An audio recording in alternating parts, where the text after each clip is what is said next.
मैं doctor Sachin Shukla, SRG Moradabad.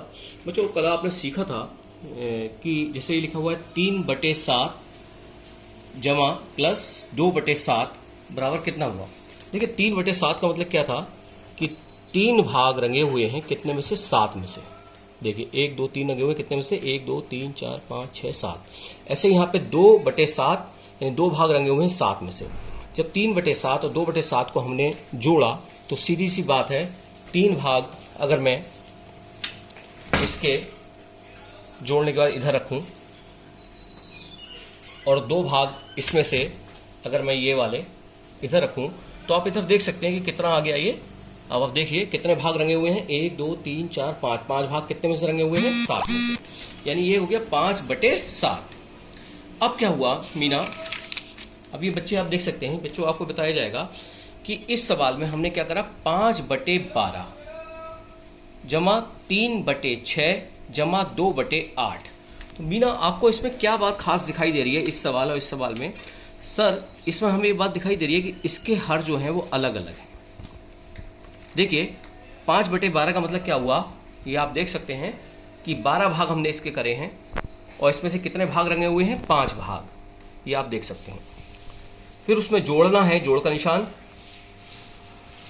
3/6 यानी 3 भाग रंगे हुए 6 में से। उसमें हमें जोड़ना है 2 भाग रंगे हुए हैं कितने में से, 8 में से, यानी 2/8। यानी हमें ये सीधे हम देख सकते हैं कि 5/12 में 3/6 और 2/8 को हमें जोड़ना है। अब यहाँ पे हम मीना हमें क्या करना पड़ेगा? सर, हम इन्हें तभी जोड़ सकते हैं जब इनके हर समान हो। और इनके हरों को हम कैसे समान कर सकते हैं? सर, आपने कल बताया था, लघुत्तम समावर्त पढ़ाते हुए आपने बताया था कि मुझे आपने 12 मीटर की रस्सी दी थी, राजू को आपने 8 मीटर की रस्सी दी थी और सचिन को आपने 6 मीटर की रस्सी दी थी। और आपने कहा था कि हम कैसे पता करें ऐसी कौन सी लंबाई होगी कम से कम जो ये तीनों रस्सी उनको पूरा नाप सके। तो फिर हमने उनके क्या निकाले थे, अपवर्त्य निकाले थे, जिसके अंदर आपने हमें एक गिनतियों के पेपर पर मुझको दिया था आपने सर कागज का टुकड़ा, 3 ऑब्जेक्ट अलग अलग आपने दिए थे, मुझको, राजू को, सचिन को। मुझको आपने दिया था कागज का टुकड़ा, राजू को दिया था आपने कंकड़ और सचिन को आपने दिया तीली। और उनसे अपने अपने अपवर्त्य पर आपने उनको रखने को कहा था। जैसे मैंने अपने 12 के अपवर्त्य 12 दूनी 24, 12 3 36, 12 चौक 48, ऐसे ही राजू ने अपने ऑब्जेक्ट को 8 के अपवर्त्य पे रख दिया था। 8 दूनी 16, 3 24, 8 चौक 32, 8 पंजे 40। और इसी तरह सचिन ने अपने ऑब्जेक्ट को 6 के अपवर्त्य यानी 6 दूनी 12। फिर आपने पूछा था कि ऐसे कौन कौन से संख्याओं के घर हैं जिसमें तीनों ऑब्जेक्ट मौजूद हैं। तो हम यहाँ देख सकते हैं कि 24 पे तीनों ऑब्जेक्ट मौजूद हैं, 48 की संख्या पे तीनों ऑब्जेक्ट मौजूद हैं और 72 की संख्या पे तीनों ऑब्जेक्ट मौजूद हैं।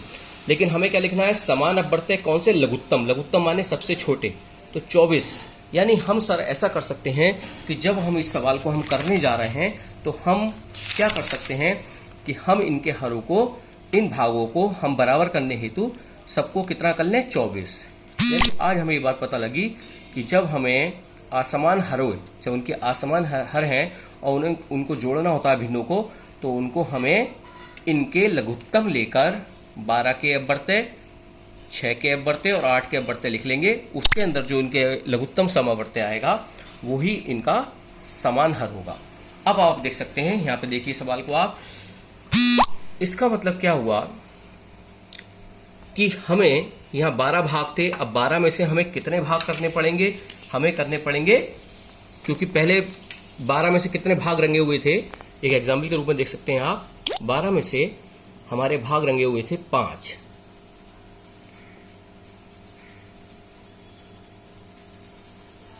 लेकिन अगर अब हम इसके 12 से कितने भाग करने आ रहे हैं, 24, क्योंकि हमें इन सबके ही 24 भाग करने हैं। कितने भाग करने हैं, 24। तो जब हम इसके 24 भाग करेंगे इसी के, और कैसे करेंगे, देखिए इसके हमने 24 भाग कर दिए। जब इसी पेपर के हमने पहले 12 भाग करे थे, 24 भाग करे, तो हम देख सकते हैं रंगे वाले भाग कितने हो गए, 1 2 3 4 5 6 7 8 9 10। कितने हो गए, 10। यानी कि जब हमारे 12 से भाग 24 हुए तो उसका अंश भी उतना ही गुना हो गया जितना गुना हर हुआ। यानी 12 दूनी 24, 2 गुना हर हुआ तो उसका अंश भी 5 दूनी 10, 2 गुना हो गया। ऐसे ही इस वाली भिन्न का जो हर है 6 से कितना हुआ 24, 6 चौक 24, 4 गुना, तो 3 का 4 गुना 3 चौक 12।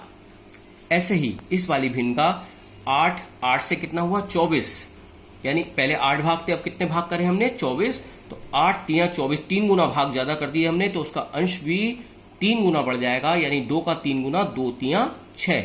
अब ये सवाल हमारा बहुत सिंपल हो गया। इसके अंदर हम अंशों को जोड़ देंगे, 10 और 12 22 और 6 28।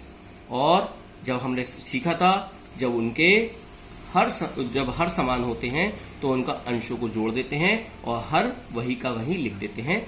इस प्रकार हम असमान हर वाली भिन्नों को जोड़ करते हैं और असमान भिन्नों के अंदर उसकी समान भिन्न करने के लिए हम उन संख्याओं का जो उनके हर हैं भिन्नों के, उनका क्या लेते हैं लघुत्तम समावर्त, जिसको सरल विधि से आपको सिखाया गया, जिसको आप सभी बच्चे बहुत आराम से अपने घर पर कर सकते हैं। मैं डॉक्टर सचिन शुक्ला, SRG, मुरादाबाद।